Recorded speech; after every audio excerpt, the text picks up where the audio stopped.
Welcome to the Secrets of College Planning. I'm your host, Anthony Uba, and today we're going to get some insight into admissions at the college level. My guest today is Mary Wagner. She is the Executive Director for the Undergraduate Admissions for University of South Carolina. Welcome to the show. All right. Thank you, Anthony. Appreciate it. So usually I start my guests where you went to college. So where'd you go to school?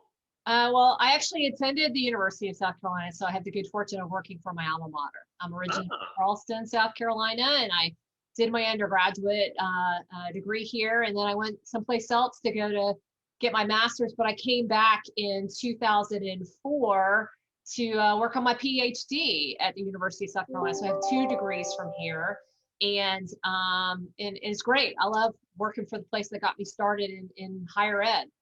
Fantastic. So let's just go back before we get started on the university. In high school, when did you start thinking about going to college? Was it freshman year of high school, senior year? When did it all begin for you? Or was it just, I have to go? Well, I went to school a lot longer ago before a lot of our current students were born. And I like to joke about, I actually applied to college before the internet was a thing. And so, a lot of my peers, we talk about how much the college process has changed in the past 30 years. And so it used to be, you might have heard about a couple of your friends who would apply to certain institutions during, you hear stories at the end of your junior year about seniors and where they're going. And then you start in your senior year and you're chatting with friends about where you're going to apply. And you're like, oh, that sounds interesting. And I'll put that on the list. But now that you're able to research colleges so much more broadly with institutional features, you can go online and there's just a lot more freedom and information about applying to college. I often think about where, would I have ended up at the University of South Carolina had the search process been very, very different. And when I attended the University of South Carolina a long time ago, it was over 85% of the student body was from the state of South Carolina. I knew a lot of people, even though I wasn't, I knew people that I had met through other like statewide events and things like that, and leadership activities or working at summer camp and things like that. And then I'd come to the University of South Carolina and I was surprised by how many people I had actually met before. It was because we were all from South Carolina. But now the institution's changed so much and we have much broader, marketing apparatus, and we have students who research institutions a little bit farther away from home. And we're getting students from all over the country and the world right now. And so our freshman class, for example, will probably be about 55% in-state as opposed to 85% when I was a student here. And overall undergraduate population, we have more than 25,000 students in our undergraduate population, and about 60% of them are from the state of South Carolina. So, it's changed a lot in that you can really find more than one institution in a variety of states, maybe in a part of the country you hadn't considered before, or maybe someplace that you like visiting a lot, but don't really have as much of an opportunity to go there, but maybe college could be that opportunity. Great financial aid opportunities exist. A lot of other colleges and schools are better about communicating that en masse, either online or through digital means. And so it's really opened up the way people apply for college. So I might have started really looking seriously in my senior year, but we find that more often than not, students are looking much earlier than that. Oftentimes, by the end of one's junior year, they're really solidifying their choice set. And we're seeing more students who are sophomores and freshmen that are starting to come to our campus and ask for information and wanting to be on a tour because they really are kind of looking at the whole college search process in a much more holistic way. Yeah. Now, how about the comparison when you went to school there to now? What were your experiences when you were at school compared to what they are today at the university? Well, I think, just having access to more information makes you aware of a lot of features that exist at different institutions. And then there's lots of information available online, sites where people can compare institutions side by side. And then you have like almost kind of like an Amazon-ish kind of experience with people rating different schools. And, I would take a lot of that with a grain of salt because, sometimes you just get, really overzealous people who really, really want you to know their opinion. But I think if you are able to connect with institutions and say, I'd like to talk to a current student about, what that's like. Can I talk to some, admissions people will always tell you what they want you to hear, but current students will really, really tell you what you want to know. And I can tell you that when I'm speaking to colleagues or speaking to friends who have their kids who are going through the process and they may be University of South Carolina graduates, they overwhelmingly say, wow, the school has changed so much. And I don't think that that's unique to the University of South Carolina. I think it's part of a larger national movement towards people who are being much more, I don't want to say, I hate to use the word consumer, but students have specific expectations about what they want their academic environment to be like. That ranges from methods of instruction, classroom environment, residence halls, student activities, ways to get involved, an expectation to do study abroad, undergraduate research, internships. All of these things are kind of the new normal. And I think a long time ago when, my school was a lot smaller 30 years ago when I went to school here, and it was just a state institution. And you just didn't really think about doing a lot of those things now, whereas I think they're more of an expectation.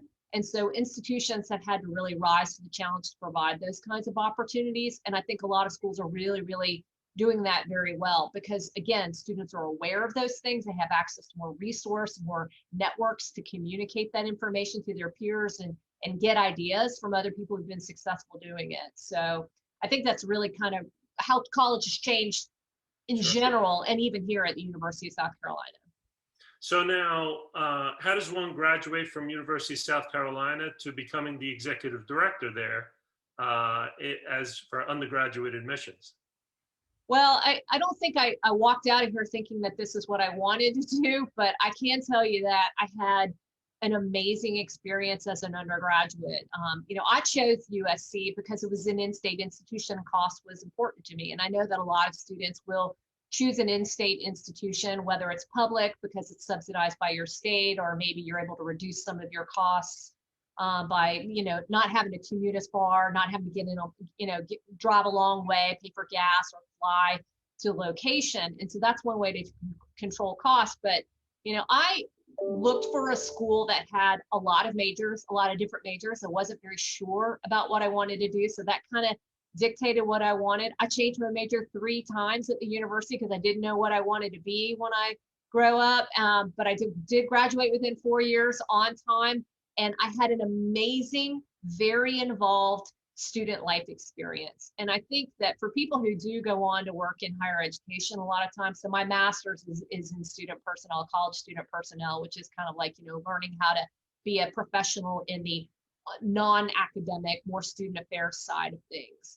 And then my PhD is in higher ed administration. And so much of that is informed by the quality of experience I had as an undergraduate here. And I really know that, yes, students go to school to get a degree. You want to get a good job. Parents want to get the students off the family payroll. You want to be able to make sure that you're employable, but you're going to spend most of your time outside the classroom. And I really feel like the work that a lot of our professionals outside the academic realm to really shape and inform the student experience outside the classroom really is important for students to feel like they belong, feel like they're in a friendly place, feel like they have groups of people that they can align with, that they can clubs to join, and ways to make lifelong friends that really, really dictate whether or not they're happy with their educational experience. And I do believe that students can find that in a lot of different kinds of colleges, but I think it's one of those things where if students are being really honest with themselves, okay, can I get the degree that I want? Can I get the major that I want? Am I going to have a good shot at getting into graduate school or professional school? Can I afford it? Can I get in? All those things, once you clear that hurdle, then students can really spend a lot of time thinking about what's it going to be like to be a student there? What's my peer group going to be like? Who am I going to hang out with in between classes? And what that, that is so important. And so that's how I ended up becoming a director of admission, because I realized that being in a position to explain that, those kinds of things to students is really transformational. And I don't think a lot of families spend a lot of time beyond just getting in and worrying about, what number somebody is on US News and World Report, kind of driving that decision a lot. It's who you choose to spend your time with that oftentimes is just, it's more than the icing on the cake. It is a lot of the cake. And it's a super important part of students finding a place where they can be happy and thrive in the long run. So now, was that your first job out of school? Was with the university? I took a year off and I traveled working for a women's organization, and I was able to visit 30 different college campuses in 9 months. And it's kind of interesting. It was probably one of the best foundations I ever had for working in college admissions because I lived and worked on a different college campus for 30 weeks. Wow. And so every week I was in a different environment in a different area of the country, and it really gives you a good sense of how environment, location, student composition, culture, campus culture really influences how people experience their educational environment. And it really laid a foundation for me to go to graduate school. So then went grad school for student personnel out of state. And my first admissions job was actually working at a private women's college in Georgia. And so I did that, and then I moved on to a regional comprehensive public institution that has a military emphasis. So that was another option that I did. And then I married somebody who was in the military. We moved to another state. I worked at a private evangelical college. So I've worked at all different types of institutions, and then came back to my alma mater when I started working on my PhD in 2004. So kind of a lot of different types of experiences. And I didn't intend to be the director of admissions at the University of South Carolina, but it's been a wonderful environment for me to really grow and learn as a professional. And I love doing it for my alma mater. So now, just for a sense for the students and the parents that are watching, what does the executive director for undergraduate admissions do? So it's a little bit different every single day. Sometimes there are events where we're interacting with students on a regular basis when they're coming to campus for events and tours. Another day might be very focused on operational things where we're talking about configuring an application and what that's going to look like for the next year and how we're planning on reviewing files based on our experience from the previous year. Another day may be very focused on marketing development, communication plans. You might be looking at print materials and thinking about, what's the key message point? What are the key message points that you want your prospective students to hear about you? So that might be another day. One might be very focused on, let's talk about scholarships and how we're going to distribute aid across the applicant pool in order to entice the best students to select the University of South Carolina and also make it affordable and a good value for as many students as possible. And so those are a lot of the things that I do on a daily basis. There's a little bit something new every single day. My favorite part though is talking people into coming to the University of South Carolina, really having some face-to-face with students and families. And so if this was a regular year, if we weren't in the middle of the pandemic, the month of April would be filled with many prospective student events on campus in large numbers, with groups of people who've been admitted, meeting each other, possibly linking up, finding their roommates or people that they want to join clubs with, and meeting professors. And it's just so much fun to kind of feed off of that excitement and energy and watch a high school student really get excited about the next step in their personal journey and their professional trajectory. So that's my favorite part of what we do, but there's a lot of administrivia along the way too, but it's really all about, bringing in the class and getting to know people and having that contact. So now, as a prospective student, and they want to come to University of South Carolina, what are the aspects of getting in? How do they get in? What kind of grades do they need? What kind of extracurricular activities do they need? Mhm. Do they need any of that? Yeah, so we are a competitive admission institution. And I think one thing that's important for families to consider when they're looking at public institutions in particular, like ours, we probably have some sort of an expectation to serve citizens of our respective states first and foremost. And so one thing I like to make sure out-of-state students know about is, we're a South Carolina public institution. We're going to prioritize South Carolinians in our process. And we're also a small state. So we don't have that many kids living in the state of South Carolina relative to the other 49 states in the United States. There's more people living in the other 49 states than live in South Carolina. And so that means, if our application volume grows, it more often than not grows with out-of-state students, which means it's going to be more competitive for admission for out-of-state students. And so we give priority to in-state students, and then we try to fill in on our class goal. and shape our class with, specific, types of students and majors and backgrounds and things like that, with our out-of-state population. And so this year, 72% of the students who applied for admission to the fall 2021 class were not even from the state of South Carolina. Wow. And I think a lot of people, especially South Carolinians, they kind of consider the University of South Carolina as kind of like this de facto kind of like, well, it's my state flagship. Of course it's there for me. But I often like to remind them that we're a destination of choice for students from all over the country and the world. We had 43 different states represented in our freshman class this past fall, and that was during the pandemic fall. We've had some years where we've gotten close to 47, 48. Of the 50 states represented, we're still working real hard on Idaho. So if you have any Idaho viewers out there, we'd love to get them here. We don't always get Idaho, but we have someone from Hawaii, which means you have to find that person and meet them and figure out how to get them to take you home for spring break. So, but at any rate, getting in means better grades on the whole. This year, our freshman class that's been admitted for fall 2021, they presented a weighted core average of around a 4.2 in the admitted class. And we're test optional this year for fall 2021. And so it's still on, we haven't made a decision about 2022 or 23 yet, but we're in active discussions about that.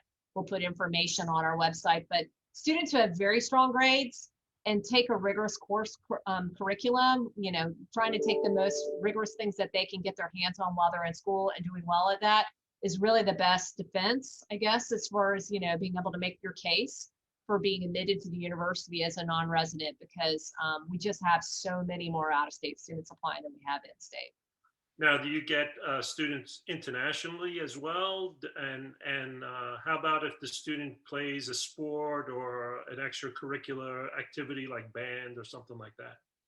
I'll talk about international students first. It's been a challenging year, as you know, for higher ed for international students. And I think that, the changeover in the presidential administration will probably do something to encourage a lot more students internationally to consider returning to the United States for higher education. We're starting to see a little bit of it come back this year.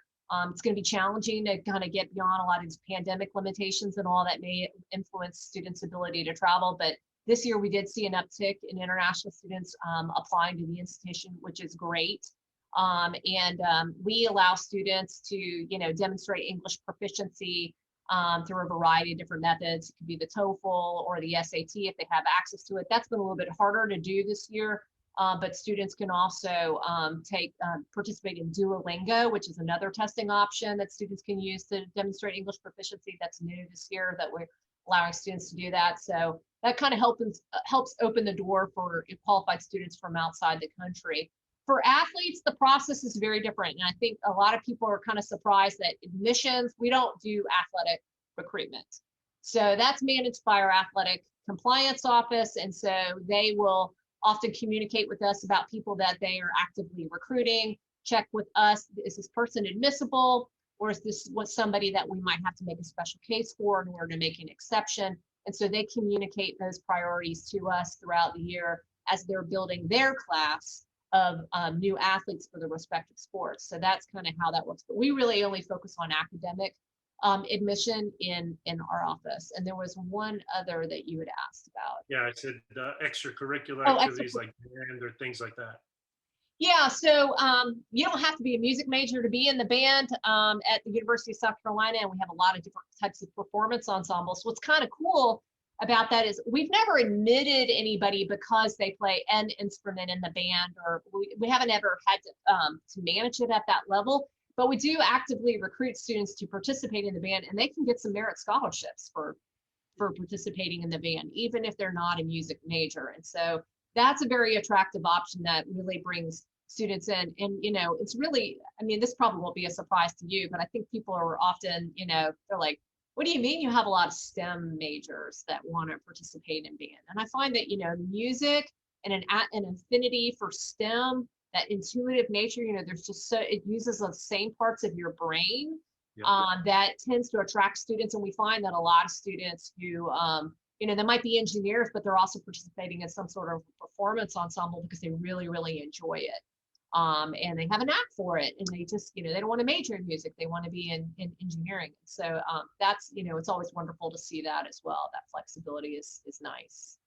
So you talked about financial aid type of benefits that the school has and scholarships and things of that sort. That's a big thing for parents and students to look at colleges. Could you give a sense of what the ranges are in state, out of state, what type of scholarships there are, if there's any other merit monies or different things that they can apply for?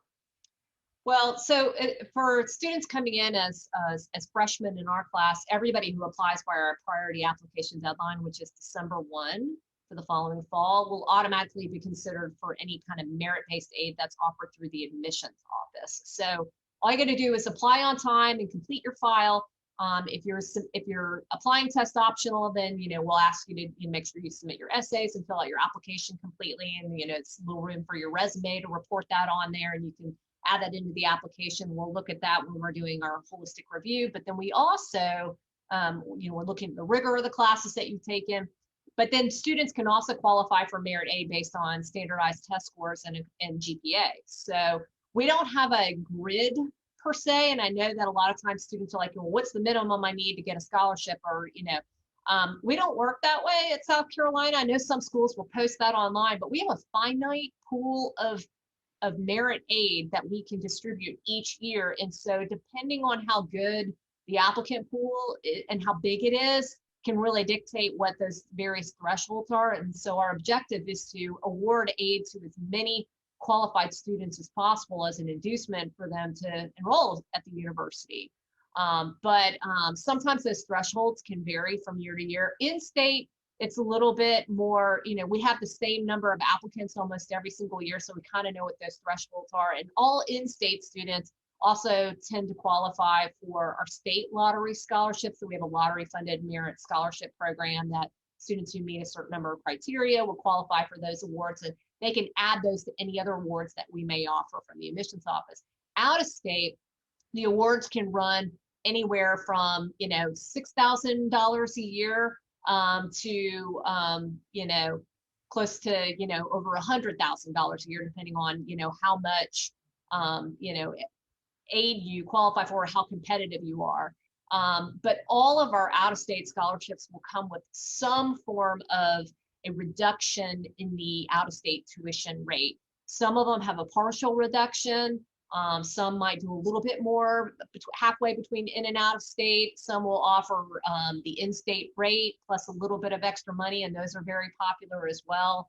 But it's usually a combination of grades and really strong test scores and an outstanding application that would qualify you for the most generous awards that are in excess of $100,000 over 4 years. Wow. Now, do you find, I mean, other than pandemic year, this past year, but do you find a lot of people tend to come and do tours at the school and see what the dorm rooms are like and the facilities and so on?